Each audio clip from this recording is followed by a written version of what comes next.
Spirituality and premonition में आपका स्वागत है। हरे कृष्णा। चैनल से जुड़े सदस्यों का आभार और नए मेहमानों का स्वागत करती हूँ। अगर पहली बार चैनल देख रहे हैं तो मैं आपका शुक्रिया अदा करती हूँ। प्लीज़ मेरे चैनल को लाइक और सब्सक्राइब कीजिएगा। मुझे पूर्ण विश्वास है कि मेरी विकास यात्रा में आपका सहयोग हमेशा मेरे साथ बना रहेगा। दोस्तों, आज का ये वीडियो स्केप गोटिंग, बलि का बकरा, आपके सामने प्रस्तुत कर रही हूं। क्यों कुछ लोग पूरी जिंदगी बलि का बकरा बनते हैं? कभी आपने गौर किया होगा कि कुछ लोग हर जगह दोषी ठहरा दिए जाते हैं। घर में समस्या हो, नौकरी में गलती हो, रिश्तों में तनाव हो, उंगली सबसे पहले उन्हीं पर उठती है। वे सफाई देते देते थक जाते हैं, लेकिन बलि का बकरा बनने का सिलसिला खत्म नहीं होता। क्या ये केवल संयोग है या इसके पीछे कोई गहरा कार्मिक, आध्यात्मिक या मनोवैज्ञानिक कारण छिपा है? जानिए कि आधुनिक विज्ञान क्या कहता है। मनोविज्ञान के अनुसार स्केपगोटिंग एक वास्तविक सामाजिक व्यवहार है। जब किसी परिवार, संस्था या समूह में तनाव बढ़ता है तो लोग अपनी असफलताओं और निराशाओं का बोझ किसी एक व्यक्ति पर डाल देते हैं। अक्सर ये व्यक्ति अत्यधिक संवेदनशील होता है, विरोध कम करता है, शांति बनाए रखने की कोशिश करता है और दूसरों की गलतियों का बोझ भी उठा लेता है। इसीलिए लोग उसे आसान निशाना बना लेते हैं। Being blamed does not mean being guilty.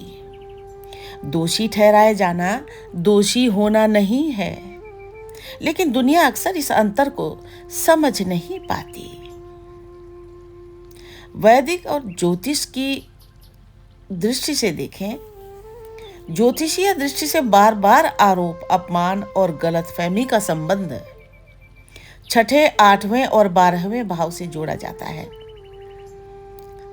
छठा भाव संघर्षों का, 8वां भाव छिपी हुई परिस्थितियों का और 12वां भाव त्याग तथा हानि का माना जाता है। और यदि इन भावों का प्रभाव अधिक हो तो व्यक्ति कई बार दूसरों की गलतियों का परिणाम भी भुगतता है। कुछ समय ऐसे आते हैं जब इंसान को लगता है गलती किसी और की है, लेकिन सजा मुझे मिल रही है। हालांकि ये एक ज्योतिषीय व्याख्या है, वैज्ञानिक तथ्य नहीं। कर्म सिद्धांत क्या कहता है? अध्यात्म कहता है कि हर पीड़ा सजा नहीं होती। कई बार आत्मा इस जन्म में कुछ गहरे अनुभव लेकर आती है। कई बार आत्मा इस जन्म में कुछ गहरे अनुभव लेने आती है, दूसरों का दर्द समझने, करुणा सीखने और अहंकार को गलाने के लिए। Not every wound is a punishment. Some wounds are a preparation. हर घाव सजा नहीं होता, कुछ घाव तैयारी होते हैं। हो सकता है आज जो बोझ लग रहा है वही कल आपकी सबसे बड़ी शक्ति बन जाए। समुद्र मंथन के समय जब विष निकला था तब कोई उसे स्वीकार करने को तैयार नहीं था। देवता अमृत चाहते थे, असुर भी अमृत चाहते थे, लेकिन विष वो किसी को नहीं चाहिए था। तब भगवान शिव ने यह विष अपने कंठ में धारण किया और नीलकंठ कहलाए। तो इस कथा का जो संदेश है वो बहुत गहरा है। संसार अक्सर अमृत का श्रेय बांटता है, लेकिन विष पीने वाले को भूल जाता है। आज भी कई लोग अपने परिवारों में वही भूमिका निभा रहे हैं, सबका दर्द अपने ऊपर लेते हैं और अंत में दोष भी उन्हीं को मिलता है। The kindest heart often carry the heaviest burdens. सबसे दयालु दिल अक्सर सबसे भारी बोझ उठाते हैं। रामायण का एक महत्वपूर्ण संदेश है। भगवान राम को वनवास मिला, वे चाहते तो विरोध कर सकते थे, लेकिन उन्होंने परिस्थितियों को स्वीकार किया और धर्म का मार्ग नहीं छोड़ा। लेकिन उन्हें विश्वास था कि सत्य देर से जीत सकता है, लेकिन हारता नहीं। The world remembers who won, but heaven remembers who endured. दुनिया विजेता को याद रखती है, लेकिन स्वर्ग सहने वाले को याद रखता है। तांत्रिक और ऑकल्ट दृष्टिकोण से जानिए। कुछ तांत्रिक परंपराएं कहती हैं कि अत्यधिक संवेदनशील लोग दूसरों की भावनाएं जल्दी ग्रहण कर लेते हैं। वे लोगों का दर्द महसूस करते हैं, अनजाने में नकारात्मकता भी खींच लेते हैं और कई बार भावनात्मक शोषण का शिकार हो जाते हैं। हालांकि इसका वैज्ञानिक प्रमाण सीमित है, इसीलिए इसे आध्यात्मिक व्याख्या के रूप में ही देखना चाहिए। अब जो वर्तमान ग्रह गोचर के संकेत हैं, जब शनि, राहु या केतु का प्रभाव बढ़ता है तो व्यक्ति को लगता है कि उसकी नीयत को गलत समझा जा रहा है। शनि एक महत्वपूर्ण पाठ सिखाता है। सबको खुश करना आपका काम नहीं है। सीमाएं बनाना भी उतना ही जरूरी है जितना दयालु होना। Your silence may be mistaken for weakness, but it can be the sign of wisdom. आपकी चुप्पी को लोग कमजोरी समझ सकते हैं, बल्कि जबकि वो बुद्धिमानी का संकेत हो सकती है। सबसे बड़ा कारण क्या है? बलि का बकरा अक्सर वो नहीं बनता जो कमजोर होता है, बल्कि वो बनता है जो चुप रहता है, सबकी सुनता है, जल्दी माफ कर देता है और विवाद से बचता है।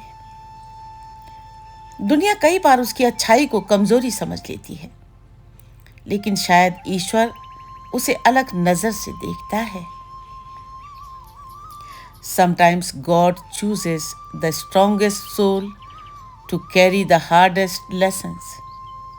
कभी-कभी ईश्वर सबसे अधिक सबक के लिए सबसे मजबूत आत्मा को चुनता है। यदि आप जीवन भर बलि का बकरा बनते रहे हैं, तो ये मत सोचिए कि आपके भीतर कोई कमी है। कई बार समस्या व्यक्ति में नहीं, व्यवस्था में होती है। अपनी करुणा बनाए रखिए, लेकिन अपनी सीमाएं भी तय कीजिए। और याद रखिए, हर नीलकंठ को विष पीना पड़ता है, लेकिन अंत में उसी के कंठ में अमरत्व का नीला प्रकाश चमकता है। हर घर में एक चेहरा होता है जो सबसे कम बोलता है पर सबसे ज्यादा सुनता है, जिसकी आंखों में दर्द छिपा होता है और होंठों पर मुस्कान रखी होती है ताकि किसी और का दिल न टूट जाए। गलती कोई भी करे, उंगली उसी की तरफ उठती है। फैसले कोई भी ले, सजा उसी के हिस्से आती है। वो सोचता है शायद मुझ में ही कमी होगी, और इसी सोच में अपने ही दिल पर पत्थर रख लेता है। कितना अजीब है ये संसार। जो सबसे ज्यादा सहता है उसी को सबसे कम समझा जाता है। जो सबके आंसू पोंछता है उसके आंसू कोई नहीं देखता। जो सबके लिए दीवार बनकर खड़ा रहता है उसी पर सबसे ज्यादा पत्थर फेंके जाते हैं। लेकिन एक दिन समय धीरे से उसके कंधे पर हाथ रख के कहता है, तुम्हें इसीलिए नहीं चुना गया था कि तुम टूट जाओ, तुम्हें इसीलिए चुना गया था कि तुम मजबूत बनो। तब उसे समझ आता है कि हर आरोप उसकी हार नहीं था, हर अपमान उसका अंत नहीं था। कुछ लोग फूल बनकर खिलते हैं और कुछ लोग अग्नि में तप कर सोना बनते हैं।